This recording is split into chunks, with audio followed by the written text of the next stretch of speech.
Evening बच्चों, हम लोग पढ़ रहे थे रासायनिक अभिक्रियाएं के बारे में और उसके बारे में थोड़ा टॉपिक डिस्कशन किए थे। उसके बाद हम लोग आगे उसका पढ़ेंगे और फिर से एक बार थोड़ा सा रिवाइज कर देते हैं कि कहाँ तक हम लोग पढ़ चुके थे। ठीक है, चैप्टर का नाम है, देखिए, रासायनिक अभिक्रियाएं और समीकरण, और इसका फर्स्ट पॉइंट जो है दिया हुआ है रासायनिक अभिक्रिया को समझने के लिए कि रासायनिक अभिक्रिया होता क्या चीज है। चलिए इसको देखते हैं। तो ध्यान से समझना है इसको कि ये होता क्या है।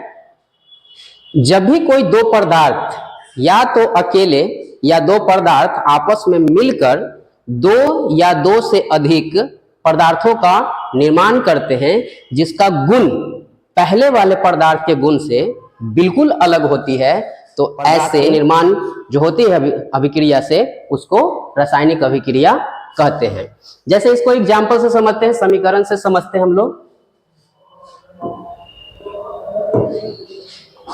जैसे बात करते हैं, एक लेते हैं CaCO3, ये ब्रेक होता है और बनता है CaO प्लस CO2। ठीक है, एक और एग्जाम्पल लेते हैं H2 प्लस O2, ये बनेगा बच्चों आपका 2H2O। यहाँ पे देखिए इस एग्जाम्पल से समझते हैं इस डिफिनीशन इसका रासायनिक अभिक्रिया का।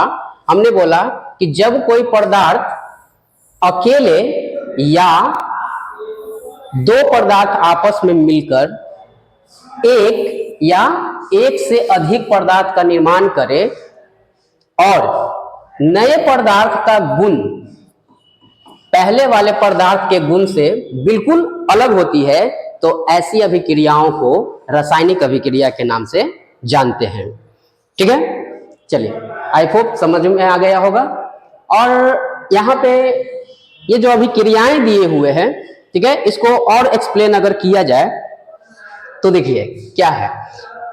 यहाँ पे देखिए हाइड्रोजन जो है एक ज्वलनशील गैस है और किसी भी ज्वलनशील गैस को जलने के लिए ऑक्सीजन की जरूरत होती है, यू नो।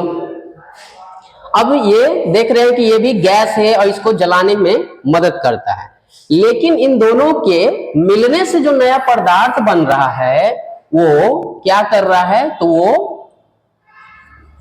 आग को बुझाने का काम करता है। यानी देख रहे हैं हम लोग क्या कि यहाँ एक तरफ तो है ये दोनों एक ज्वलनशील है, एक दूसरा उसको जलाने में मदद कर रहा है, लेकिन इनसे जो नया पदार्थ बन रहा है वह उस आग को बुताने का काम कर रहा है। मतलब कहने का यहाँ पे है कि इन दोनों, इसका गुण और इसका गुण बिल्कुल अलग है ना, देख रहे हैं। तो ऐसी अभिक्रियाएं जो होती है उसको रासायनिक अभिक्रिया कहते हैं।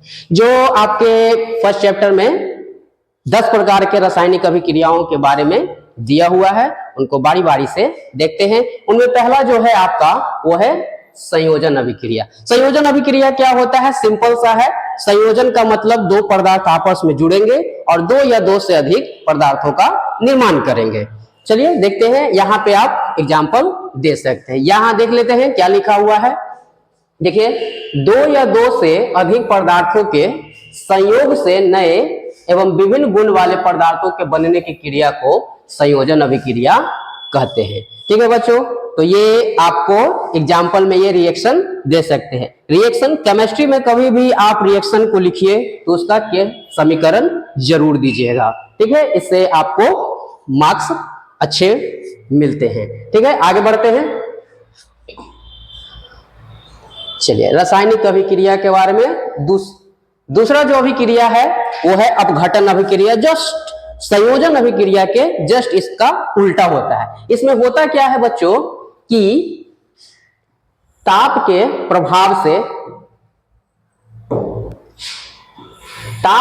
प्रभाव से किसी यौगिक का टूटकर दो या दो से अधिक सरल यौगिकों में बदलने की क्रिया अपघटन कहलाती है।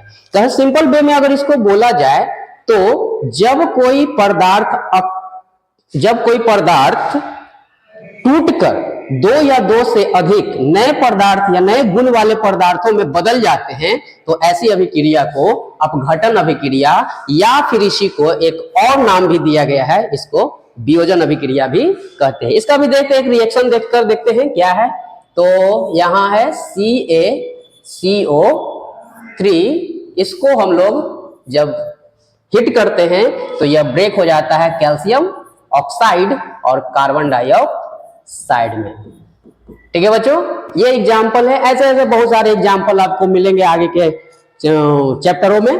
तो अभी के लिए ये काफी है, इतना याद रखिएगा, रिएक्शन जरूर दीजिएगा आपको एग्जाम में। ठीक है, तो इसको लिखने से आपका मार्क्स भी अच्छा आएगा। चलिए आगे देखते हैं। ये तो दूसरा प्रकार का हो गए, आते हैं तीसरे प्रकार में। तीसरा रिएक्शन क्या है? विस्थापन अभिक्रिया। विस्थापन नाम से ही समझ में आ रहा है कि यह कि विस्थापन मतलब होता क्या है। विस्थापन का मतलब किसी पदार्थ को उसका पोजीशन बदल देना, वहां से हटा देना उसको। ठीक है, तो विस्थापन अभिक्रिया क्या होता है? तो यहाँ पे देखिए क्या लिखा हुआ है, पहले इसको देख लेते हैं कि क्या है लिखा हुआ। यहाँ किसी अणु में उपस्थित परमाणु या परमाणु के समूह जो है दूसरे क्रियाशील परमाणु द्वारा विस्थापित होने की क्रिया को विस्थापन अभिक्रिया कहते हैं। ठीक है, इसको एक बार फिर से हम लोग पढ़ते हैं। ठीक है, बहुत अच्छा लिखा हुआ है कि कोई अधिक क्रियाशील धातु अपने से कम क्रियाशील धातु को या अधातु को उसके यौगिक से विस्थापित कर देता है। कहने का मतलब यहां पे एग्जाम्पल से समझते हैं हम लोग। जैसे आयरन प्लस CuSO4, इसको कॉपर सल्फेट कहते हैं। ठीक है, बनता है क्या ये रिएक्शन के बाद? FeSO4 plus Cu। ठीक है, यहां पे क्या हो रहा है स्टूडेंट? आयरन जो है वो कॉपर से अधिक क्रियाशील है, अधिक क्रियाशील है, क्रियाशील है। ठीक है, तो आयरन अपने से कम क्रियाशील धातु को उसी के यौगिक में से उसको क्या करता है? वहां से विस्थापित कर देता है, मतलब कि वहां से हटा देता है। ठीक है, तो ऐसी अभिक्रियाएं जो होती है उसको हम लोग जानते हैं विस्थापन अभिक्रिया से। ठीक है, ये एग्जाम्पल याद रखना है, बहुत सिंपल है। ठीक है, सभी रिएक्शन को बहुत अच्छे से समझना है ये। चलिए आगे नेक्स्ट देखते हैं कौन सा है। नेक्स्ट आता है आपका उभय विस्थापन अभिक्रिया। उभय विस्थापन क्या होता है? तो ये भी बहुत सिंपल है। चलिए पहले देख लेते हैं इसमें लिखा हुआ क्या है। दो अभिकारकों के बीच परमाणुओं के आदान प्रदान से नए यौगिकों के बनने की क्रिया को उभय विस्थापन अभिक्रिया कहते हैं। ठीक है, कहने का मतलब यह है कि जब दो यौगिक अपने आयनों का आदान प्रदान करके दो या दो से अधिक नए यौगिकों का निर्माण करता है तो ऐसी अभिक्रियाओं को हम लोग उभय विस्थापन अभिक्रिया। उभय कहने का मतलब एक्सचेंज करना, अपने आयनों को अदला बदली कर लेता है। तो ऐसी अभिक्रियाएं जब होती है तो दो नए अलग गुण वाले पदार्थ का निर्माण होता है, तो ऐसी अभिक्रियाओं को हम लोग उभय विस्थापन अभिक्रिया कहेंगे। चलिए एग्जांपल से देखते हैं इसका भी क्या होगा। तो AgNO3 प्लस सॉरी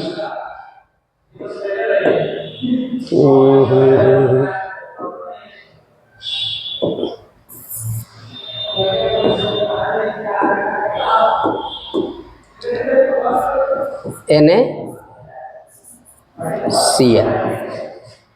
क्या बनेगा बच्चों? AgCl प्लस NaNO3 क्या होता है?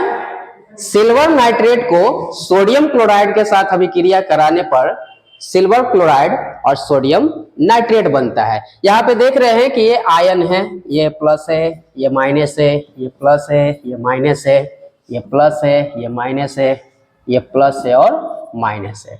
देखते हैं यहाँ पे आयनों का चेंज कैसे हो रहा है। देख रहे हैं बच्चों, यहाँ पे दो यौगिक अपने आयनों का आदान प्रदान, ये जो सिल्वर प्लस वाले हैं देख रहे हैं कि निगेटिव के साथ मिलकर क्या बना रहा है, सिल्वर क्लोराइड बना रहा है। उसी तरह से जो निगेटिव वाले हैं इसके पॉजिटिव के साथ मिलकर यहाँ पे सोडियम नाइट्रेट बना रहा है। तो ऐसे में देख रहे हैं हम लोग कि यहाँ पे दोनों यौगिक आपस में आयनों का आदान प्रदान कर रहे हैं, जिससे नए गुण वाले पदार्थ का निर्माण हो रहे हैं। ऐसे अभिक्रिया को हम लोग उभय विस्थापन अभिक्रिया के नाम से जानते हैं। इसको डबल डिस्प्लेसमेंट रिएक्शन भी कहते हैं। ठीक है, आगे चलते हैं, हम लोग देखते हैं आगे क्या दिया हुआ है। नेक्स्ट है आपका उदासीनीकरण अभिक्रिया। उदासीनीकरण कहने का मतलब क्या होता है? उदासीनीकरण कहने का मतलब कि एक पदार्थ दूसरे पदार्थ के जो गुण होते हैं उसको न्यूट्रलाइज कर देता हो। कहने का मतलब उसका गुण बिल्कुल खत्म कर देता है। तो दो पदार्थ जब आपस में मिलेंगे और दोनों पदार्थ का गुण अपना अपना खत्म हो जाता है, ऐसी अभिक्रिया को हम लोग उदासीनीकरण अभिक्रिया कहते हैं।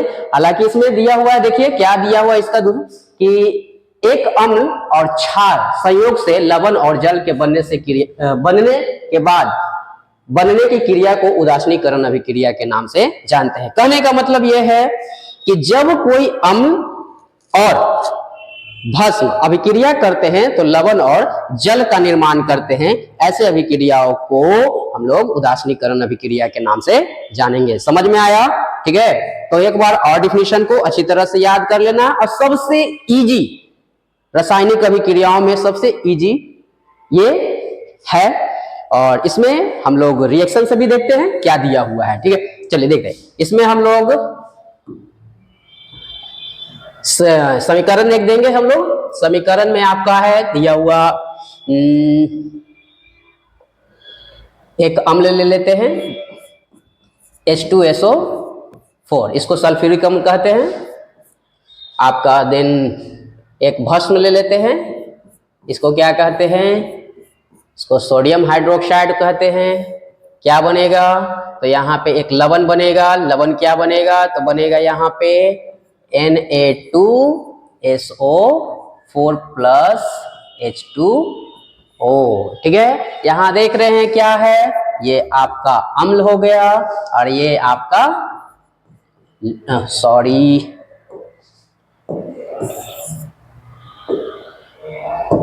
ये आपका भस्म हो गया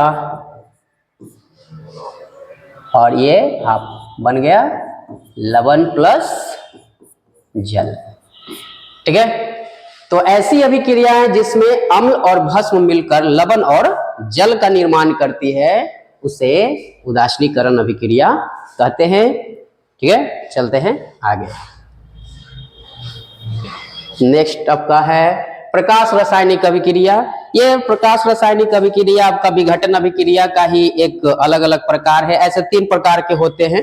ठीक है, उन्हीं में से दूसरा है प्रकाश रासायनिक अभिक्रिया। मतलब ऐसी अभिक्रियाएं जो होती है जो प्रकाश की उपस्थिति में होती है, ऐसी अभिक्रियाओं को प्रकाश रासायनिक अभिक्रिया कहते हैं। जो ऐसी अभिक्रिया जो प्रकाश की उपस्थिति में होती है, ऐसी अभिक्रिया को प्रकाश रासायनिक अभिक्रिया भी कहते हैं। इसका एग्जाम्पल आपका सिंपल सा है, फोटोसिंथेसिस है। ये तो कॉमन सा चीज है, सबको जानते हैं। ठीक है, तो इसको याद रखिएगा। चलिए नेक्स्ट आते हैं, देखते हैं क्या है दिया हुआ। रेडॉक्स अभिक्रिया। रेडॉक्स अभिक्रिया क्या है, तो ये 2 अभिक्रियाओं को सम्मिलित रूप से मिलाकर बनाया गया है। इसमें ऑक्सीकरण और अवकरण अभिक्रिया जब साथ साथ होती है तो ऐसी अभिक्रियाओं को रेडॉक्स अभिक्रिया के नाम से जानते हैं। अब उससे पहले है कि वर्ड आया है ऑक्सीकरण और अवकरण, ये दोनों क्या है, दोनों को समझते हैं। पहले ऑक्सीकरण क्या होता है, तो इसका डिफिनेशन पहले देखते हैं, उसके बाद हम एग्जाम्पल समीकरण से इसको देखेंगे। चलिए तो देखते हैं ऑक्सीकरण। ऑक्सीकरण क्या होता है कि जब कोई पदार्थ ऑक्सीजन से संयोग कर, जब किसी पदार्थ से ऑक्सीजन का संयोग होता है और हाइड्रोजन उससे निकलता हो तो ऐसे अभिक्रियाओं को ऑक्सीकरण अभिक्रिया के नाम से जानते हैं। जस्ट इसका उल्टा होता है अवकरण अभिक्रिया। जब किसी यौगिक से हाइड्रोजन आकर जुटे और ऑक्सीजन निकलता हो तो ऐसी अभिक्रिया को अवकरण अभिक्रिया के नाम से जानते हैं। इसमें कंफ्यूजन नहीं होना है बच्चों, इसमें बहुत इजी है, ठीक है। तो आपको फिर से ये हम डिफिनीशन फिर से बोल रहे हैं, जरा ध्यान से सुनिएगा। जब किसी यौगिक से ऑक्सीजन का संयोग हो और हाइड्रोजन का निष्कासन होता है तो उसे ऑक्सीकरण कहते हैं, और जब किसी यौगिक से हाइड्रोजन जुटे और ऑक्सीजन निकले तो उसको अवकरण कहते हैं। चले समीकरण से इसको देख लेते हैं। हम लोग कह रहे हैं कि जब कोई पदार्थ से ऑक्सीजन आके जुटे, जैसे हाइड्रोजन है यहाँ ऑक्सीजन है, तो यहाँ पे देख रहे हैं कि इससे बनता है हमारा जल, ठीक है। तो यहाँ देख रहे हैं कि ऑक्सीजन जो है हाइड्रोजन से आके जुट रहा है, तो ऐसी अभिक्रियाओं को हम लोग किस नाम से जानेंगे? इसको कहते हैं हम लोग ऑक्सीकरण अभिक्रियाएं, ठीक है। और जस्ट इसका उल्टा होता है क्या? अवकरण अभिक्रिया, जिसमें ऑक्सीजन निकलता है, ठीक है। तो यहाँ पे हम लोग एक एग्जांपल दे सकते हैं, CuO+H2 बनेगा आपका H2O+CO। यहाँ देख रहे हैं कि ऑक्सीजन यहाँ से क्यूप्रिक ऑक्साइड से निकलकर हाइड्रोजन के साथ संयोग कर रहा है, यानी ऑक्सीजन यहाँ से निकल रहा है। ऑक्सीजन जब निकलता है तो कौन सा अभिक्रिया होता है? अभिक्रिया अवकरण कहलाती है, ठीक है। और जब अभिक्रिया दोनों साथ साथ, ये दोनों एक्चुअली में दोनों साथ साथ अभिक्रिया होती है, और उस अभिक्रिया को हम लोग रेडॉक्स अभिक्रिया के नाम से जानते हैं। ये हमेशा दोनों क्या होगा? साथ साथ होते हैं। तो ये बहुत इजी है, आपको इसके बहुत सारे एग्जाम्पल मिलेंगे, जैसे भोजन का पचना हो गया, ये भी एक आपका रेडॉक्स अभिक्रिया के अंतर्गत आता है, ठीक है। चलते हैं, देखते हैं आगे क्या दिया हुआ है, ठीक है। देखिए अब है रासायनिक अभिक्रियाओं के लक्षण, यानी जब भी रासायनिक अभिक्रिया होगा तो उसके प्रति स्वरूप में आपको बहुत सारे कुछ लक्षण दिखाई देते हैं। जैसे हर आदमी का लक्षण होता है अपना अपना, ठीक उसी प्रकार से रासायनिक अभिक्रियाओं के लक्षण होते हैं। जैसे पहला लक्षण दिया हुआ है कि जब भी कोई दो पदार्थ आपस में मिलेंगे तो गैस की उत्पत्ति होगी, यहाँ दिया हुआ है। फिर उसके बाद है अपक्षेप बनेंगे, जब भी अभिक्रिया होगा तो उसमें कुछ अपशिष्ट पदार्थ बाहर निकलेगा ही निकलेगा, नए पदार्थ बनेंगे, उसको अपक्षेप कहते हैं, ठीक है। जब भी दो पदार्थ आपस में मिलेंगे तो कुछ रंग में भी परिवर्तन होगा। उसी तरह से है, जब भी कोई होता है या तो ऊष्मा निकलती है या तो ऊष्मा की उसे जरूरत पड़ती है, तो ऊष्मा भी वहां पे निकलता है। और पांचवा जो है आपका अवस्था में परिवर्तन, यानी पदार्थ की अवस्था में भी कुछ परिवर्तन होंगे। एक एग्जाम्पल से आपको दिखाते हैं। जैसे पहला है जो आपका गैस की उत्पत्ति, यहाँ गैस की उत्पत्ति है तो यहाँ समीकरण से समझ लेते हैं कि क्या दिया हुआ है। देखिए, तो गैस की उत्पत्ति में हम बात करते हैं कि कोई भी पदार्थ जब जलता है कार्बनिक हो, ये तो जानते हैं कि हर पदार्थ कार्बन से बना हुआ है। कार्बन जब भी जलेगा तो वो गैस के रूप में जलेगा ही जलेगा, ठीक है। तब ऑक्सीजन है, कार्बन है, ऑक्सीजन की उपस्थिति में जलाइए उसको, क्या बनेगा?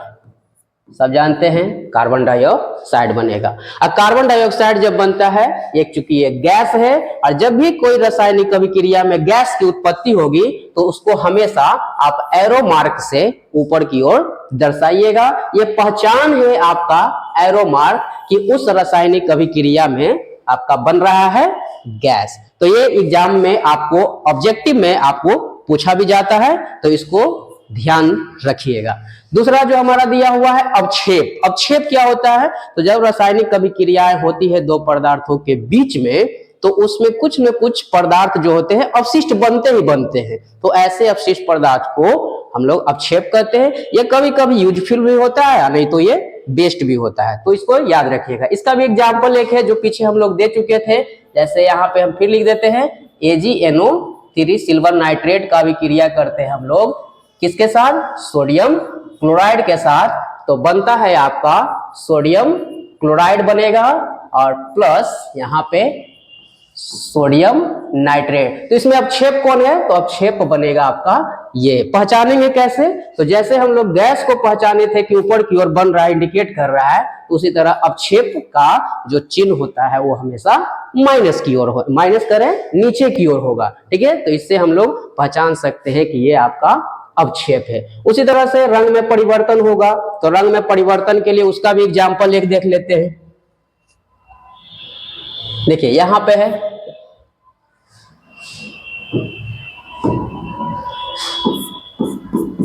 आयरन को कॉपर सल्फेट में डालिए,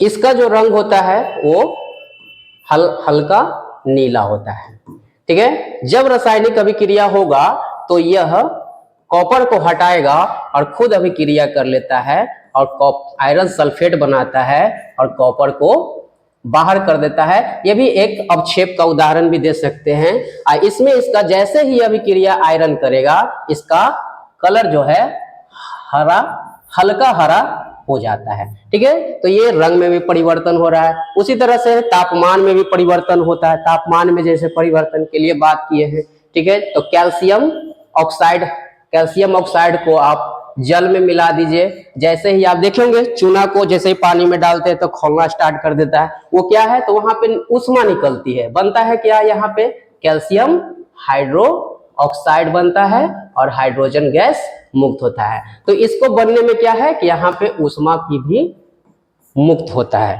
ठीक है। इसको एक तरह से ये एक उष्मा क्षेपीय अभिक्रिया भी इसको कहते हैं, जो आपको मिलेंगे, ठीक है। तो इसके बाद है आपका कोई अभिक्रिया ऐसी भी होती है जिसको उस अभिक्रिया को स्टार्ट करने के लिए आपको उष्मा की जरूरत पड़ती है, ठीक है। तो जैसे कि हम बात करते हैं Na+Cl4, इस अभिक्रिया को प्रारंभ करने के लिए उष्मा की जरूरत होती है।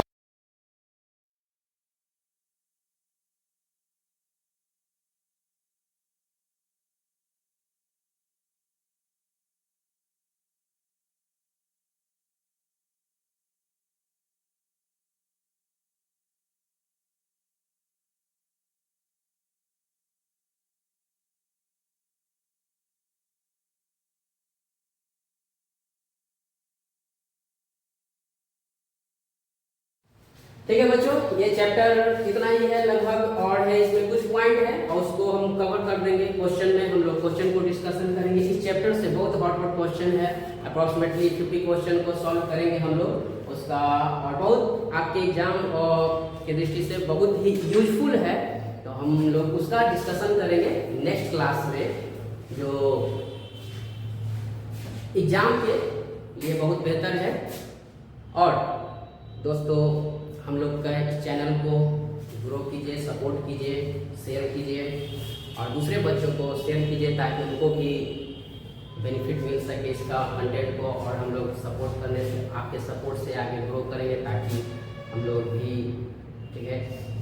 तो चलिए नेक्स्ट क्लास में फिर मिलते हैं और उस क्वेश्चन को सॉल्व करते हैं जो बहुत ही अच्छा है और बहुत मजा आएगा उस क्लास में। तो मिलते हैं बच्चों नेक्स्ट क्लास में। Thank you.